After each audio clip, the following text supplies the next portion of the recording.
Thank you for staying with us. According to a survey by the International Monetary Fund, the size of the informal economy measured as a share of GDP, and in Nigeria, the formal economy accounts for about 65% of the gross domestic product. Now, with the emergence of the coronavirus just ravaged the world, we see that this sector of the Nigerian economy, that's the informal economy, has been, well, it has suffered. Has suffered. So in this segment, we'll be looking at the impact of the pandemic on that sector. How has it been? What's the plan? What's the hope for the future post-COVID? And to help us look at this, from our Abuja studio, we have Odilim Enwegbara, who's a development economist. He joins us from Abuja. Thank you for joining us. Having me. Thank you for having me.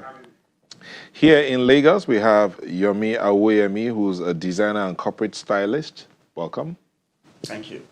And also here is Dotun Mabinori, an economist. Thank you for joining us. Thank you for having me. All right. Let's start off with you, Yomi. How has it been like? I mean, the COVID, the pandemic, and the lockdown. How has it been like? Thank you very much. Let me say that the COVID-19 pandemic that ravaged the world has had a monumental impact on the world economy generally. Apart from the health implications of the COVID-19, the monumental impact it has had on the economy of the world, it's something that we're all battling with at this time. Take, for example, the situation where oil revenue have, stopped for many countries. Nigeria is a very good example of this. The lockdown have, ensured that most businesses are not open. This is loss of revenue. For example, in my industry, the government instructions on lockdown, I've seen to it that many events have been cancelled. Fashion shows, exhibitions, new collection debits. A lot of my, people in my industries have gone to banks to get loans to make production of new collections. Even parties. So people have nowhere to wear the clothes too. Nothing. People are not going out. So the demands on our product have gone down drastically. So we are barely surviving, and what we are doing now is to put up our coping mode to see how we can adjust to the new reality. Please, which one is coping mode? This is the time that everyone needs to try to cope very well, because the impact is, I must tell you, have been very monumental. Let's Dotun, when he says it's they put on the coping mode, I mean, for an economist who understands the informal sector in Nigeria and in Lagos, he talked about the demand for their products are no longer coming in as they are. What do you think that impact can we measure it?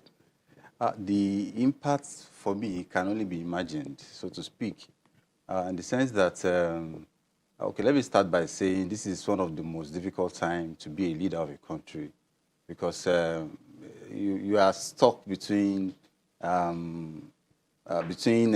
fallacy of composition and fallacy of division, and I will explain that. Fallacy of composition says what is good for an individual might not be good for the entire nation. And fallacy of division says what is good for the entire nation, for the whole body, might not be good for individual. So if government, as we speak right now, is in between lockdown and knockdown, which one should I go for? Whichever way, the informal sector is at a loss. It's a lose-lose situation for the informal sector, because if the economy is locked, there will be no demand for their products, and law of demand and supply, we know when there is, we call that positive supply shock. When supply exceeds demand, of course, the price comes down. And in this instance, I mean, at this juncture, I even pity people like him that are into fashion designing and other things, because this is not time for luxury. What people need now are goods of comfort and goods of necessity. What I mean by good of comfort, basic things that I need to sustain my life. DSTV, television, blah, blah, blah, seeing what is happening around, telephone, mobile data and the likes. Then food of necessity, goods of necessity, food, shelter, clothes. So if those ones are available, then now taking extra clothes or fashion, what have you, is another thing entirely. So it's really a very tough time for informal sector as we speak right now. Even people going to barbing salon is even a problem. In fact, before I caught this, my barber had to call me. Okay, what's happening? We've not seen you. I said, okay, I'm scared of COVID. He had to come to my house to say, don't worry, I'll take up the necessary support, because people are scared. Because I can't say because of livelihood I should endanger my life. So it's really a very trying time for governments and for individuals. And the most sector in this pandemic is the so-called informal sector. Okay. That is people that are not okay. Let me take it back to him. For a fashion designer and stylist, apart from the people looking for it, there are people that serve you. There are those who sell the materials you use, the clothes, the threads, the needles, those that are servicing your machines. Then those who are making the shoes, those that even collect to deliver to your clients. How's that working out? But we'll look at that when we come back from this break. Please stay with us.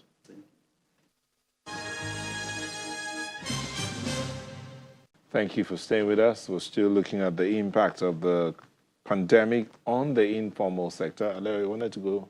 Yes, during the break I was saying that even in the informal sector, there are segments. I would classify his as luxury informal, because clothing is not what you're thinking about right now. Any kind of clothes you have in the house, you're prepared to wear as long as you are staying alive. But the woman who sells pepper, for instance, she is, necessity.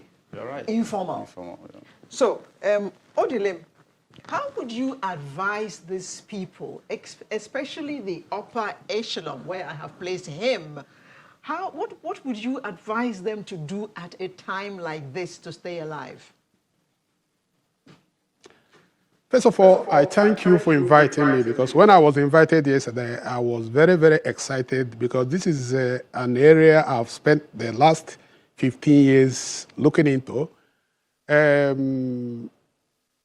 Exactly 10 years now, I flew in from the US to South Africa, and eventually I came back to Nigeria on 2nd of May on the invitation of the Nigerian ambassador to South Africa, Atunji Olagunji. And as soon as I came in, I started working tirelessly on small business, because I don't believe in the informal sector. It's a bad word we use, because outside Nigeria, Europe and America, you don't talk about informal sector. We call them small businesses. So one of the first things I want us to do as a country is to stop calling them informal sector and call them small businesses. And the next is to transform them into legal businesses, so that they have codes and especially registration numbers and codes, and also tax codes and things like that. So that when they register, government should know who are in this field and how to help them. First and foremost, when we do this, I want to transform from informal to formal businesses, which is small businesses. Let's stop calling them micro or whatever. Anybody who is self-employed is a small business owner. And anybody who employs more than 20 people is still a small business owner. So if we do this, we create what I call Small Business Bank of Nigeria, so that all the small business owners in Nigeria must have account with small business, so that government can track what they do and know when to tax them and when to give them tax rebates. Now, I want us to create what I call Small Minister for Small Businesses. And that Ministry for Small Businesses will be more important than any other ministry, so that the Ministry of Small Business will coordinate Small Business Commission, what I call Small Business Rapid Industrialization. All the 30 states of Nigeria must have Small Business Rapid Industrialization Commission, and the center will help to coordinate and raise soft funds to help small businesses migrate from their small capitals to a larger capital that will help them actually expand and update. Another thing is that I want the Corporate Affairs Commission to create a department called Small Business Corporate Affairs Department, so that they have the process of registering them, so that they will not go through the same process of big businesses. And another thing I want us to do as a nation, after this, then I talk about the details of what you asked me, is we need to create in the 109 senatorial districts small business centers. Each state will have 3 small business centers so that to coordinate the activities of each senatorial district.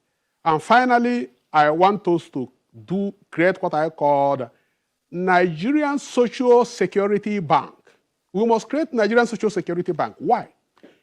Every Nigerian that is born, whether you are Dangote or whether you are the man sweeping a street, you must have what I call social security number. The social security number will be at the same thing as a biometric verification number, which is also the same thing as a bank account. When you get it at a time like this, government will know everybody's account, who has less than 1,000 in his account and who has more than 1 trillion in his account. Government will now send money directly into these accounts of those who actually need the money, so that there will be transparency and accountability. If we do that as a modern nation, we solve our problems and these things will not happen. Now, having said that, small business owners must know at a time like this, they know how to be able to accommodate the problems. Which means if you're running a small business, you must be able to know that at a certain point in time, your revenue, your income will be drastically reduced. And when your incomes are drastically reduced, what next do I do? Then you plan a way to reduce your expenditure. And already, thank God that my friend there, the economist, has already said it, that what are called essential basics. You must deal with essential basics. For the past two months, I've not bought anything outside my essential needs. I've never bought anything. So when you come at a time like this, luxury must be brought to the possibly zero. Put luxuries out of your demands, and then you focus on the basics. So as far as I'm concerned, and more so, let me tell you one thing we have not even discussed. Do you know that Nigeria has all the herbs that are needed to solve this problem? And why should we not use 100% herbs to solve the problem? Why should we wait for, if Madagascar can do it, Nigeria can do it? And I'm telling you, I'm not supposed to tell you, but I'm telling you that herbs I have personally isolated that can prevent you from having a coronavirus infection. If we take these herbs, we are sure of moving around. This lockup thing could even be avoided. For example, this morning before I left my house, what did I do? I took that herb and then I put some water and mix it up with salt. And I use a cotton bud to use it to inside my nursery and use to disinfect it both sides. And I left. As I'm living here now, I enter my car, the same thing is in my car. I used to disinfect it because whether you like it or not, this virus is very deadly, but it's a weak virus. All you need to do is to prevent it from entering your body. And as soon as you do that, it will not enter your body. So this sanitizing or no sanitizing, I will tell you if you take the precautionary measures, sanitizing becomes secondary because whether you like it or not, when you sanitize and still touch your phone, you have not sanitized enough. Or when you sanitize and touch your clothes, you have not sanitized enough. So I want to tell Nigerians that we can come together and solve this problem. And this is a wake-up call for Nigeria. We cannot continue to be a mono economy, an import-dependent economy. We can do this ourselves and get out of this situation and become a modern industrial economy. Thank you. All right. Thank you. Adeline, we'll come back to you in a bit. Yomi, let's come back to you here. So you were saying that it's impacted you tremendously. You talked about the fact that your customers are not coming to you anymore. You also have people that you employ, and not just your sector, there are other informal sector. So, but when you said we've gone to the coping mode, does that also affect the people you employ, those tailors and cutters that work with you? How do they cope as well? Thank you very much. You see, obviously, the impact is cut across all sector, the informal sector, the formal sector, and fashion industry is one of the major industry in the informal sector because of the culture of the people. We are Nigerians. We know how we love to look good. We like to dress up, So the entire value chain around fashion industry is huge. from the cutter to the tailors, to those that are doing logistics, to the bottom, the accessory sellers, to manufacturer, of the fabrics, to those that are selling fabrics, even to photographers who cover, fashion shows, to makeup artists, to fashion journalists, those that, the bloggers, those that report on the, on the industry. So everyone in this, sector have been affected one way or the other. I'll give you an example. There are some of the clients that I'm meant to make some outfits for. And for, one of my clients' son's wedding, is to take place in May. And I've already ordered fabrics, that are coming. So recently I received a call from the same client saying that the event had been canceled. And, they probably postponed. And I've already committed a huge amount of money into getting this fabric into the country.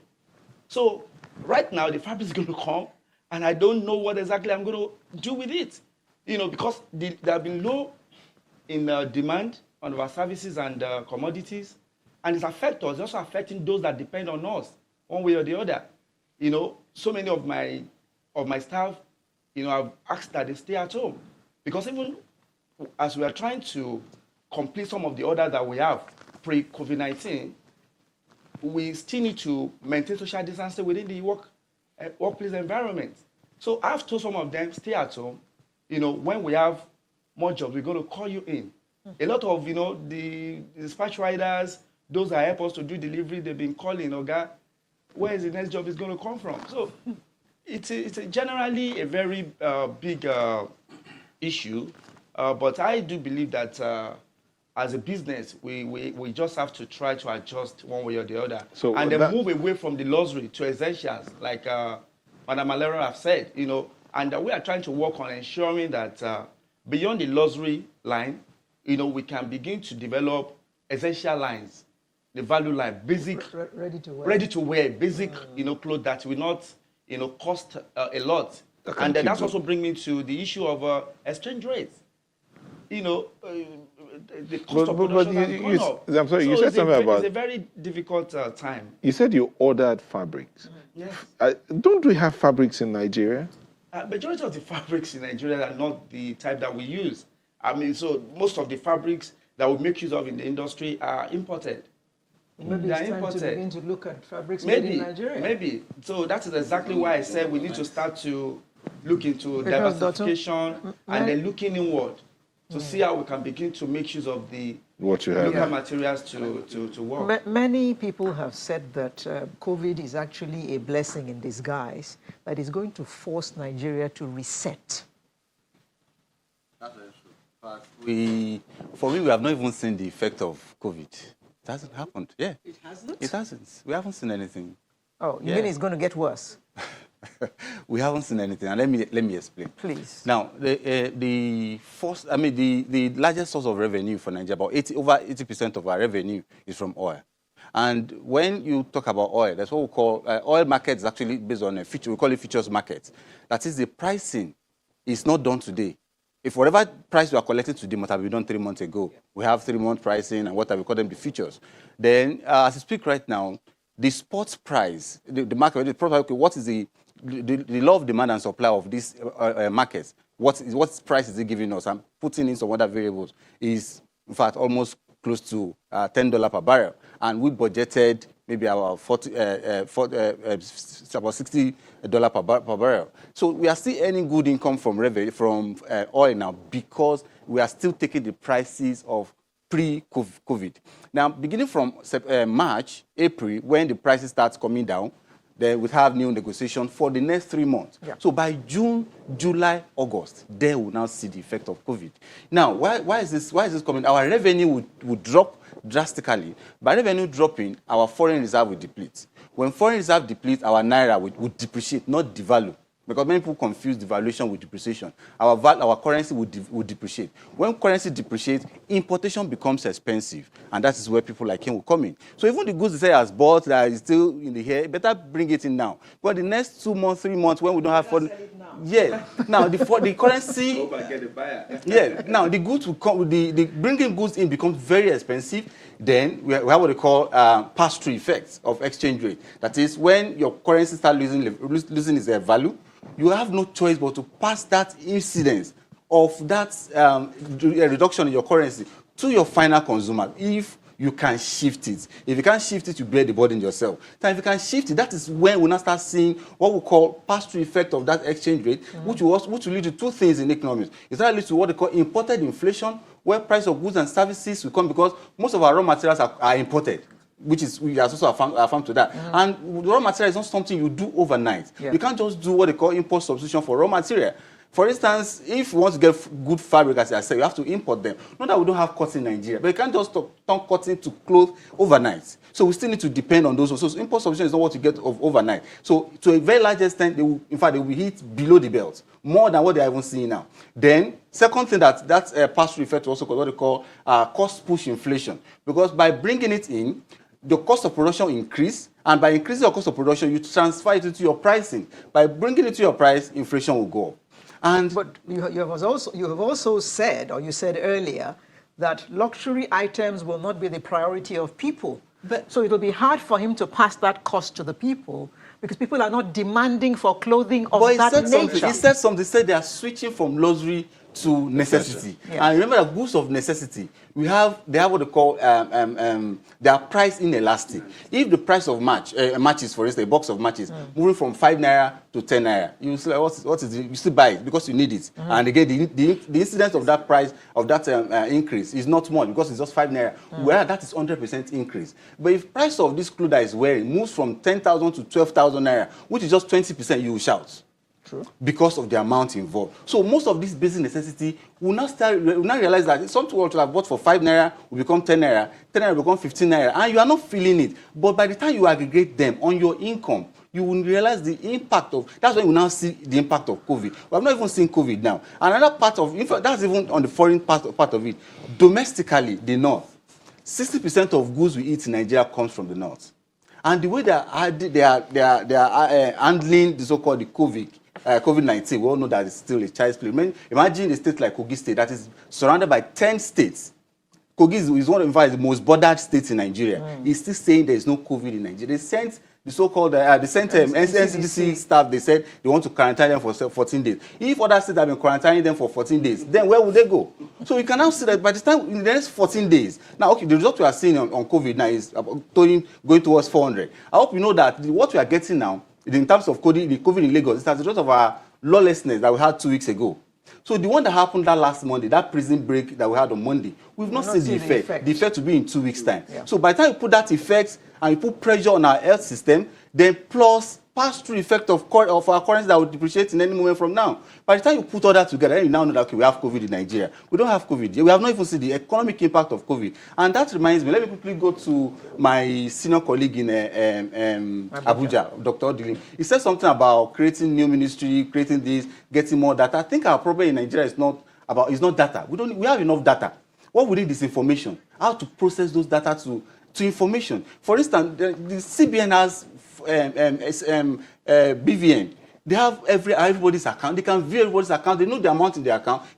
So there are ways of passing these palliatives to them. Well, I'm not an advocate of financial palliative anyway, because by the time you pump money to the economy without having goods to buy, you fight to create, if a disparate effect or the corporate effect will be more than what you are trying to curb. Okay, we'll take a moment or two and we'll come back. When we come back, Dr. Dilim, we'll look at what is the way forward for everyone here, as in hands-on way forward. How do we move from here? Just stay with us. Thank you for staying with us. This one came in from Mr. Abang. Abang says, transparency. He said the ordinary people are upset that the donations being made as the palliatives, there is no transparency in palliatives going out. There is already stealing and corruption in the sharing of the palliatives. How then can we convince the people that government is sincere? That's coming from Mr. Abang. Mr. Odlim, so we've heard from the stylist, we've heard from the economist. Things are tight. According to Dotun, it's going to get worse. Now, even though Yomi has said they are moving from the luxury to the essential wares, it's still going to get worse because the entire value chain is impacted by the situation as it is. What would you suggest as hands-on ways to move forward?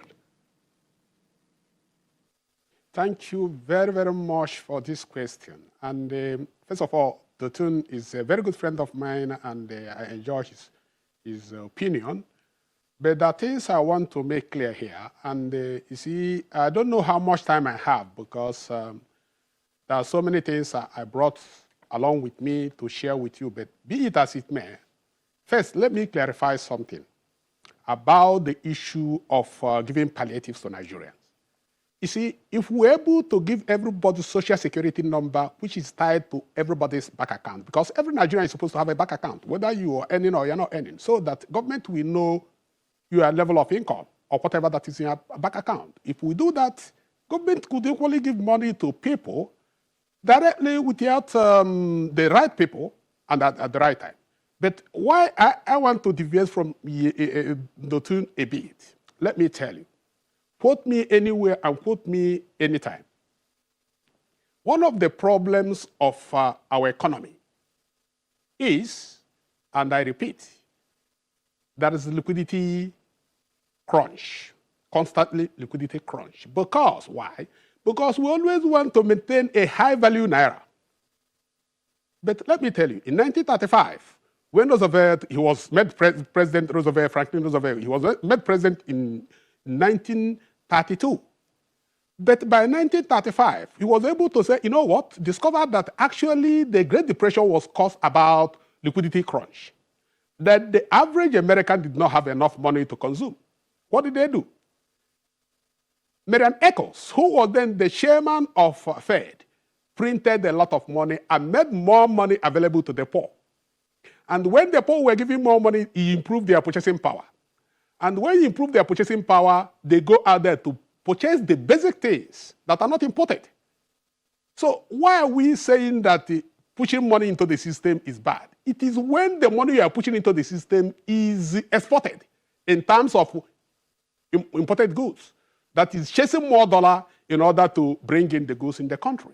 But if you give an average man living in Kanu 20,000, I don't think we will buy imported things. We will buy tomato, banana, orange, and the gari and things like that. And the more he buys those things, the more you have so many people purchasing that, producing that. So that is one thing I want us to say. Another thing I want to say about hydrocarbon economy is that it is all over. We are out of hydrocarbon economy. You know why? China has bought enough reserves that will last for China for the next 18 months, which means China is the largest importer of hydrocarbon, followed by another major buyer is India. But they have bought enough that in the next 18 years, they may not need anything. What this means is that the price will continue to be, we will be up to $50 per barrel in the next 2 years. So we must accept the reality. We must now start migrating from hydrocarbon economy to green economy or to post-oil economy where we start industrializing, because we have no option but to do that. Now, moving forward, I think we have to do what I call, or what everybody knows, small business local content policy, which means that all the big shops in Nigeria, from ShopRite to Nest, must purchase 80% of their goods from local manufacturers. That law must be made, because the problem we have in Nigeria is this. You sell small businesses, you don't have access to market. If you don't have access to market, there's no need having access to money, because if you have access to money from bank and you have no access to market, then how do you sell your goods? So the first thing is to give small businesses access to market by blocking the importation of those things small businesses can make in Nigeria. I don't see reason how you go to ShopRite, you get imported egg, you go to Nest, you get imported egg. Nigerians can make egg or orange or lemon and things like that. So we must take proactive measures, and we must be Nigeria first and Nigeria first. If we do these things, we get out of this and we become a modern industrial economy. So to end issue of interest rate, I want Naira to drop. I want us to move away from dirty floating of the Naira to clean floating of the Naira. Let the Naira value be determined by market forces. If we allow the Naira to be determined by market forces, those who want to export to gain more forex will do that. Those who want to produce locally will do more. But bear in mind with this. No economy develops by having a high currency value. Every economy wants to drastically reduce the value of its currency so that the cost of production will be lower in that country, so that imported goods will price consumers out of the market. You can say this is elementary economics, but it's a war for nations since 1489, when Henry VII of England started import substitution industrialization, and the 1791 when Alexander Hamilton of the United States replicated it, and he went as far as the Emperor Meiji of Japan did the same thing, and even China did it in 1980 and things like that. So we must not continue to look at the conventions that have never worked, and we must look inward. And Nigeria has all it takes to be a modern industrial economy. Nigeria 200 million population is a big market. We must exploit that big market. We can no longer be exporting our market in terms of consumption and importing goods that we could make locally and become an industrial economy. Countries like UAE and the rest of them that's more in population can afford service-based industries. But Nigeria must be an industrial economy, but we cannot be an industrial economy without going into industrialization. Let me end with this. We cannot industrialize or diversify the Nigerian economy if we do not diversify our economy. And the only way we can diversify our economy is to create economic regions. Let the 6 geopolitical zones become geo-economic zones. And let the center become weak. Let the center become policy-making center and allow the regions to exist. The Southwest will be the largest economy in Africa. I'm telling you, if this is done, then the other regions will copy from Southwest, and Nigeria will be industrialized. Let's stop over-centralizing Nigeria, because since 1966 this thing started. Since 1966 this started, to date, it has now worked for Nigeria. We must free Nigeria from over-centralization, government centralization, where even water I drink in my village must be decided by the president of Nigeria. We are not running monarchic presidency. We are supposed to be running a republic presidency. Please, for God's sake, let's stop this. I want the good people of this country to force this government or the coming government to create economic regions, so that every region will take care of its economic problems. Thank you. Okay, Doc, thank you. Doctor, I just have to bring this to you. Yes. Do you not think that we are on the road to that now, what he has just said about decentralization? Because obviously, this is the beginning of the end of our dependence on oil. Yes, ma'am. In a short while, there will no longer be money in Abuja to share. Yes, ma'am. One of our problems is in Nigeria. So I perfectly agree with him on that regionalism. That is geo-economic zones. That's the only solution. And the genesis of our problem is what we call resource costs. I mean costs. I mean C-U-R-S-E. Costs. Yeah. I don't know. Curse. Yeah, curse. Resource costs. That is which otherwise leads to what they call the Dutch disease, where you discover a natural resource at a lucrative commercial value. It's to a very large extent killed other sectors of the economy. So our problem started when we discovered oil in 1956 in Olobiri, and then commercial quantities in the 70s and what have you. That's what made agriculture to go down. Now, I would also like to disagree with him in some aspects. He's a senior economist, and someone I respect his view a lot, but economics is all about debate or your point of view. And maybe he's not seeing what I'm saying right now. I'm not trying to be a prophet of doom, but I'm talking on fact and figure. That's where you have been all morning. Yes, thank you very much. Now, so we are talking about, in international markets, what's called the oil market I'm talking about, what's called backwardation and forwardation. That is the prices of goods that I want to sell in 3 months' time. So maybe if I explain this to local content, understand what I'm talking about. I'm saying I'm seeing a serious economic problem in the nearest future if there is no solution to this COVID now. Do you know that this April to June is a planting season in every economy, in fact, in every region in Nigeria?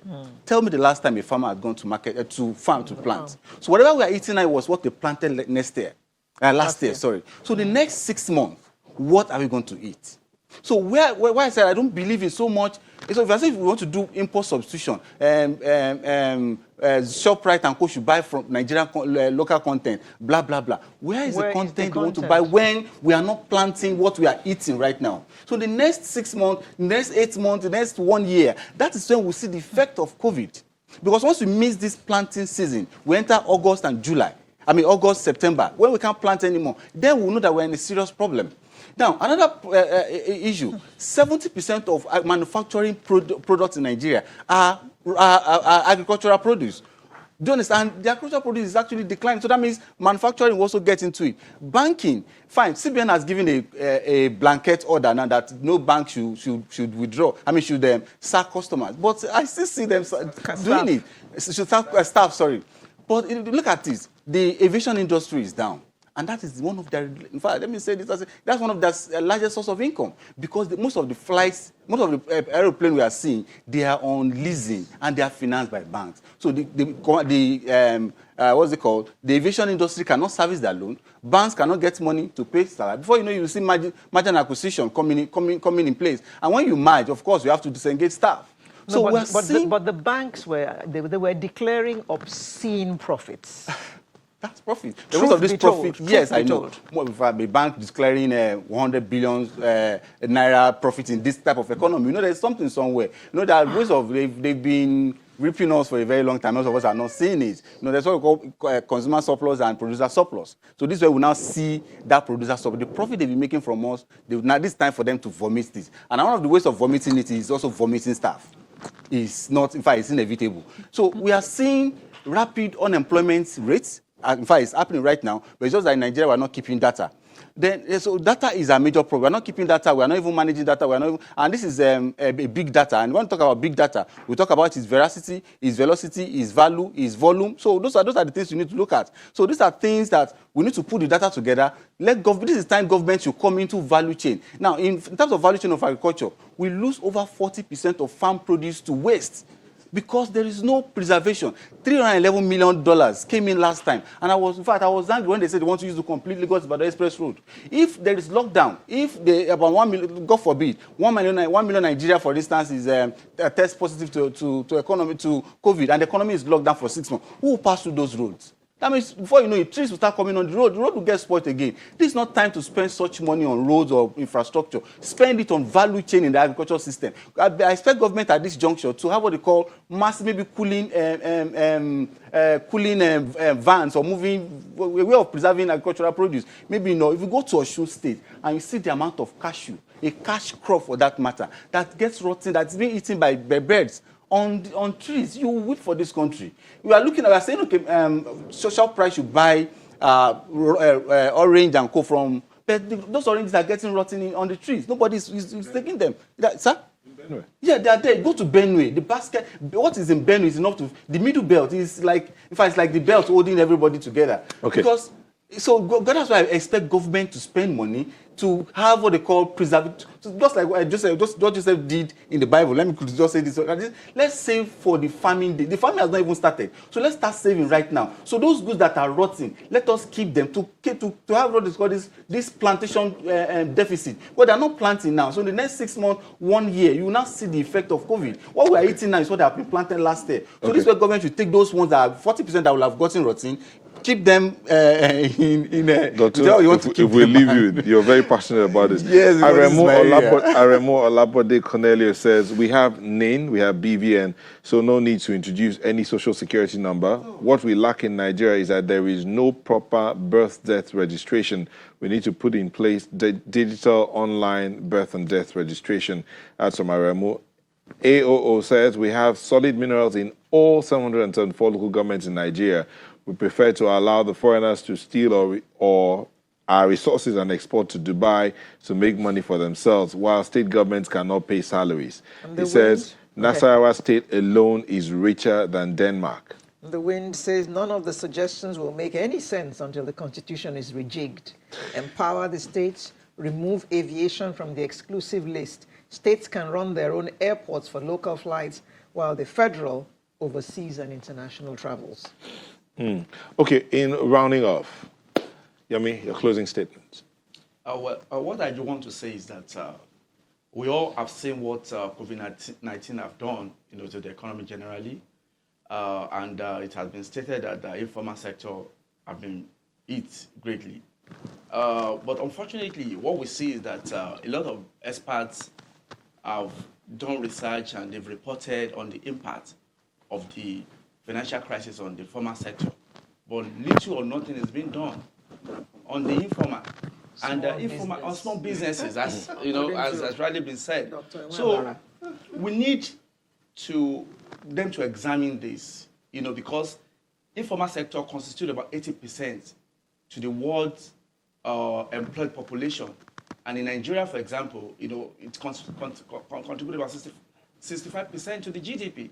So government need to focus on the informal sector, and government need to try as much as possible because I want to also agree with the submission of the expert from Abuja that unconditional cash transfer is the most vital way to which we can give palliative to informal sector. Okay. Because we need to get back to business, and we need to try to to continue to improve on what we can do.